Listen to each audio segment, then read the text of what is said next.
Okay, let's go. Let's do it. So what was happening when we left the studio? Okay. We started opening up the church. That's one when it came out. You gotta go back to that time. So the season was Horrible. Yeah.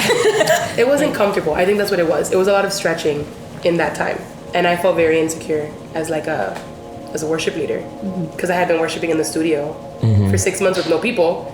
And now we're with people again. And I felt like, oh man, everything I'm doing is failing. That's how I felt. And so that service that we did with AGM, I was like, I don't got faith for this, Dad.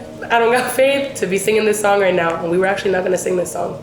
We were going to sing Shalom. Shalom, You Are My Peace. That's right. And that's what Manny was playing on the piano. And I heard your voice in the back of my head, no joke, say, sing your response to what's happening in the room. And that's when I sang, in your arms I can rest. Here in your presence, I can breathe again. Because that was the truth that I was living in that moment. Yeah, it grew from there. Because I remember hearing you say, in your arms I find rest. And I remember saying, yeah. When I heard you saying it. Because it was the response in the room. It was the response that everybody needed to hear. Yeah. I remember I looked to the side because I lean on Prophet a lot. So I looked to my left and I'm like, okay, Prophet, the next part. And Prophet was on her knees over there. And I'm like, wait, Prophet. Gone. Don't leave me. I was gone. I'm telling you, I heard you sing it. I'm like, yeah. And that was it. Yeah. So I'm here for the ride. Yeah, it was fun. It was... the song was special because... Not because it was the right sound, but because it was a corporate sound. I felt for our church. I think so. It was a song for our church. Yeah. I think Everyone identified. Because you were going through something very personal. Yeah. Right? And I was going through something very personal. He was going through something very personal. But the church, every one of us, which is what makes this beautiful, the community of worship or the congregational worship more special, is that it doesn't stop from being personal because it becomes together. Yeah. That's what happened in that moment. As a church, we were actually going through crisis. Yeah. You know, and then because of one big major crisis, it kind of like shook all of our foundations. Yeah. So we were all going through individual things, from the head of the church, from the person that we looked to for stability. Yeah. He himself was going through something. So here we are, you know, trying to follow, but yet support, interpret, you know, discern, and sing. All at the same time. So that was just, to me, it was just such a beautiful whisper of the Holy Spirit. Yeah. I want to say, because it was just you took a moment to just be aware of what the response was, and that's what came out. Yeah. That's why. I think as the song was growing, we kind of kept singing the same thing because Apostle was also worshiping. So I think sometimes we're like, let's just keep singing this because this is what the Spirit's on right now. So we just kept singing that, and I kept singing. I kept thinking to myself, there's a call to action after this.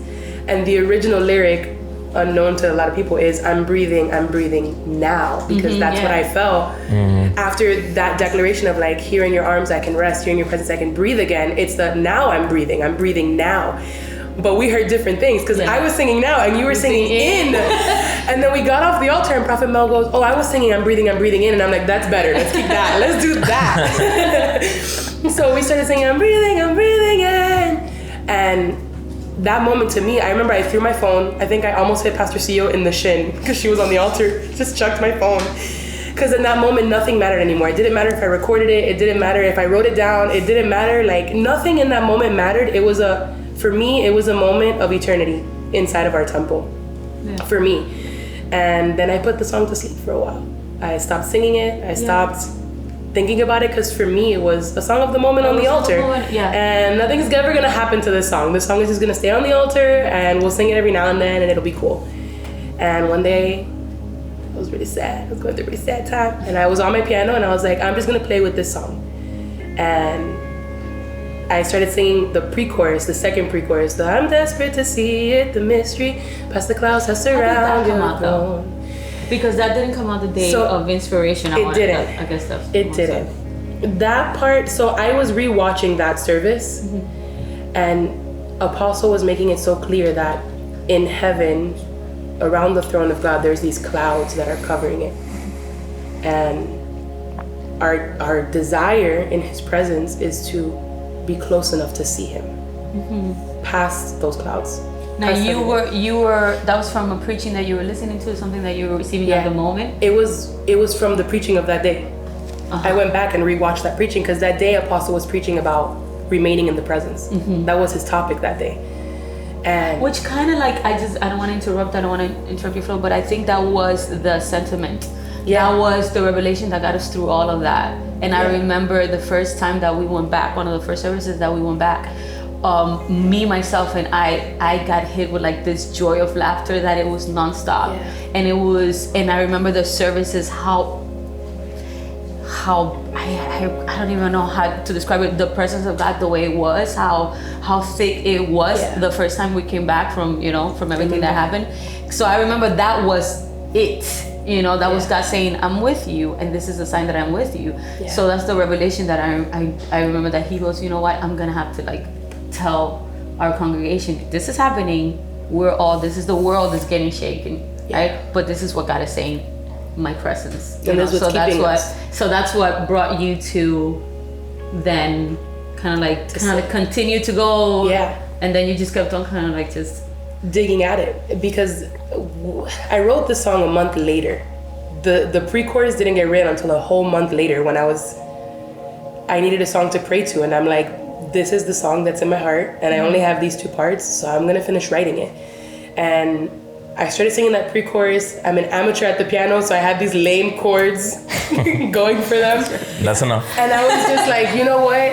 I'm gonna call the only person that I know that I felt in that moment like I can trust this person with something that's very personal in my heart, in a very like vulnerable place in my heart. So I called James at 10 o'clock at night, and I was like, hey, what are you doing? And he was like, I'm on my way home. And I was like, can we talk? I got a song. We gotta talk about it. And he was like, sure, let's talk about it. So I played my amateur little chords for him and my one little pre-chorus, and he was like, hold on. He FaceTime audios and he's like, nah, I can hear you, let's do it again.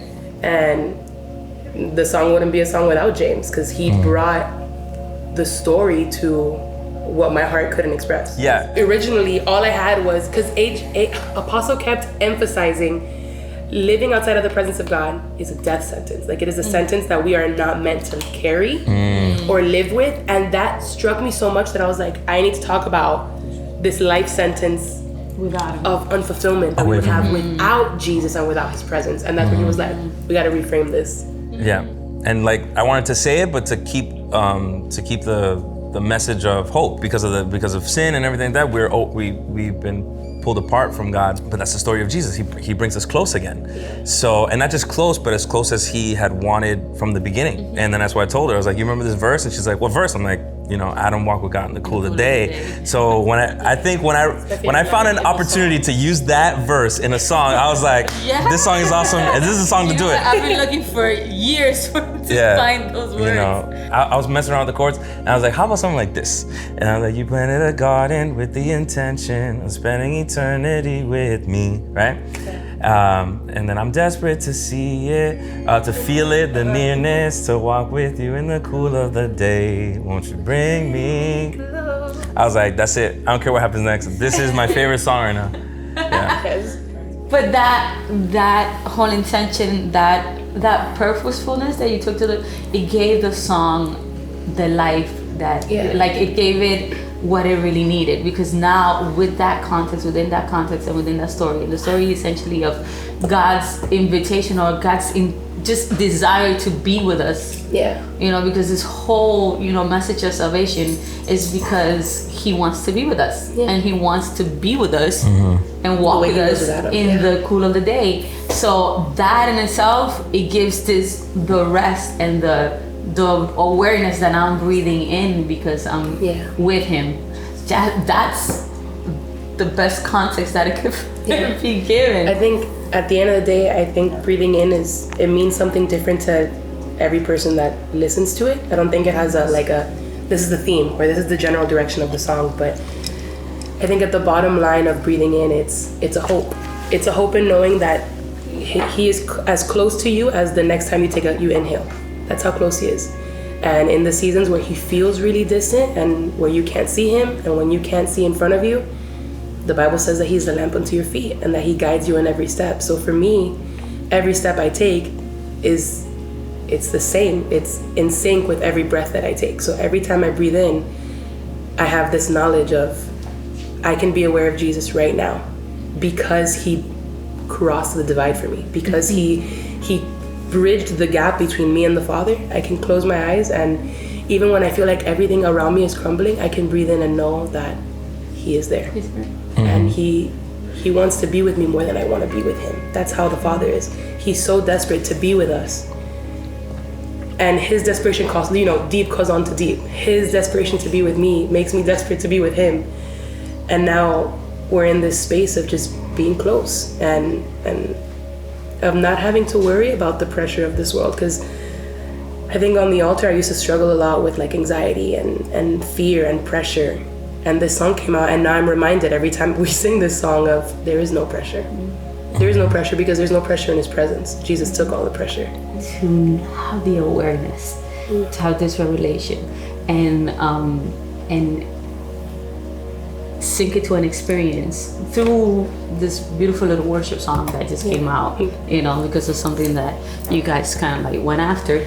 Is great, and it's a beautiful thing, and that's what I love about these experiences and these, this creative thing that we get to do, that now these people are dealing with these things, but now they have the experience and they have this knowledge, this revelation, and this conviction that God is there every breath.